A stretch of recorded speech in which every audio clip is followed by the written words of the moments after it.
और इस बीच आपको बता दें कि गृह मंत्री अमित शाह से मिले नीतीश कुमार। एक बड़ी खबर आ रही है, पटना में अमित शाह से मिले हैं नीतीश कुमार। आज बिहार के दौरे पर हैं गृह मंत्री अमित शाह और कई योजनाओं की ओर से कई योजनाओं का आरंभ भी किया जाना है और महत्वपूर्ण दौरा पटना का। इस बीच नीतीश कुमार ने सीएम ने मुलाकात की है गृह मंत्री से। देखिए जिस तरह की भेंट आप देख रहे हैं तस्वीरों में, बिहार के दौरे पर हैं गृह मंत्री अमित शाह और उनसे सीएम नीतीश कुमार मिले हैं। उन्हें शॉल उड़ाई है और उसके बाद मुलाकात हुई है। कई बातों को ब्रीफ किया जाएगा उनकी ओर से, जो उनका महत्वपूर्ण दौरा है अमित शाह का। ऐसे में आने वाले समय में चुनाव भी हैं, चुनाव को लेकर संभावनाएं, बड़ी बातें कही जाएंगी अमित शाह की ओर से। तो बड़ी खबर आपको बता रहे, दरअसल तस्वीरें सामने आ चुकी हैं नीतीश कुमार के मुलाकात करने की। शिष्टाचार भेंट आप देख रहे हैं, उनके साथ पूरा प्रतिनिधिमंडल है। डिप्टी सीएम सम्राट चौधरी भी मौजूद हैं और ये पूरा डेलीगेशन मिल रहा है गृह मंत्री अमित शाह से। आज उनका महत्वपूर्ण दौरा, जिसको लेकर बड़ी बातें रखी जा सकती हैं। कुछ समय बाद बिहार में चुनाव है और ऐसे में हर पार्टी पूरी ताकत झोंक रही है, अपना दमखम लगा रही है, चुनावों के मद्देनजर लोगों के बीच पहुंच रही है। और इस बीच आज अमित शाह भी पहुंचेंगे लोगों के बीच। रुपेश और ज्यादा जानकारी दे रहे हैं। रुपेश, अमित शाह के दौरे के बारे में भी बताइए और साथ में ही जो शिष्टाचार भेंट चल रही है नीतीश कुमार के साथ, क्या अहम बातों को ब्रीफ किया जाएगा नीतीश कुमार की ओर से? देखिए, बिल्कुल अमित शाह 2 दिवसीय दौरे पर बिहार में हैं और बहुत महत्वपूर्ण है, क्योंकि लगभग एक जगह बेगूसराय में और फिर डेरी ऑन सोन में उनकी बैठक होनी है और 2500 नेताओं को, मतलब समझिए 2500 नेताओं को बीजेपी के एक जगह पर बुलाया गया है, जहां पर बैठक होगी।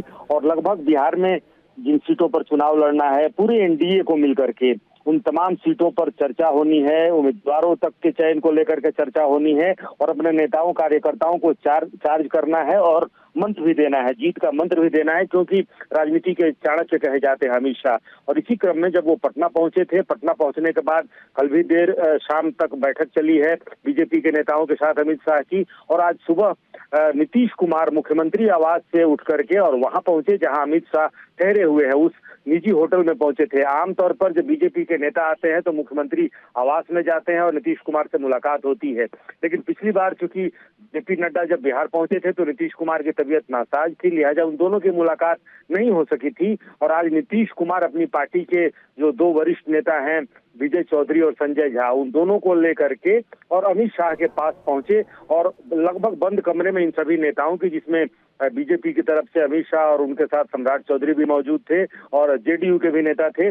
जाहिर सी बात है कि 2 बड़ी पार्टियां हैं, जो 5 दलों का गठबंधन है एनडीए बिहार में, उनमें जो 2 बड़ी पार्टियां हैं जो ज्यादा सीटों पर, लगभग 200 सीटों से ज्यादा की संख्या होती है जहां जिस पर ये चुनाव लड़ते हैं, उन दोनों के बीच पहले सीटों की संख्या और सीटों को चिन्हित करने को लेकर के बातें तय होनी है। उसके बाद जो बाकी 3 सहयोगी दल हैं, चाहे वो चिराग पासवान हो, जीतन राम मांझी हो या फिर उपेंद्र कुशवाहा हो, उनके बीच भी बातचीत होनी है।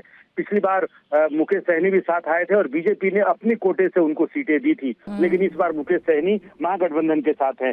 लिहाजा बीजेपी और जेडीयू के बीच की बैठक बहुत महत्वपूर्ण है, खास करके जब दोनों दलों के शीर्ष नेतृत्व वहां पर मौजूद हो, नीतीश कुमार मौजूद हो और अमित शाह मौजूद हो। अमित शाह बीजेपी के नेताओं के साथ बैठक के पहले जेडीयू के शीर्ष नेतृत्व से मिलना, ये बहुत महत्वपूर्ण है कि जब बैठक में जब अमित शाह पहुंचे बीजेपी नेताओं के साथ, उसके पहले जेडीयू से क्या चीजें तय होनी है वो लगभग फाइनल हो जाए और उसके बाद से बीजेपी के अपने नेताओं में मैसेज देना और बात करना ज्यादा सहूलियत होगी उसमें। और इसी क्रम में नीतीश कुमार ने मुलाकात की अमित शाह से। हालांकि जो एक मसौदा है वो लगभग तैयार है। दोनों के बीच में एक जो प्राथमिक स्थिति होती है सीटों की संख्या को लेकर के, वो लगभग तय है, लेकिन कुछ सीटों को चिन्हित किया जाना है, कुछ सीटों की अदला बदली भी की जानी है और तमाम तरह की जो बातें हैं उन बातों को लगभग ये समझा जा रहा है कि चूंकि अक्टूबर के फर्स्ट वीक में चुनाव की घोषणा हो सकती है, लिहाजा सीटों की संख्या को लेकर के एनडीए में। रुपेश, बड़ी बात यह है कि सीट शेयरिंग फॉर्मूला हो या फिर जिस तरह से मुद्दों पर मंथन हो, इन सब बातों पर विचार विमर्श होगा और एनडीए में जो पार्टियां हैं उनके बीच भी सीट शेयरिंग फॉर्मूला कैसे बनेगा, कैसे बात आगे बढ़ेगी, कितने जिलों को रीच आउट किया जाएगा, ये तमाम रणनीति का हिस्सा होगा। बहुत बहुत धन्यवाद आपका रुपेश जानकारी देने के लिए।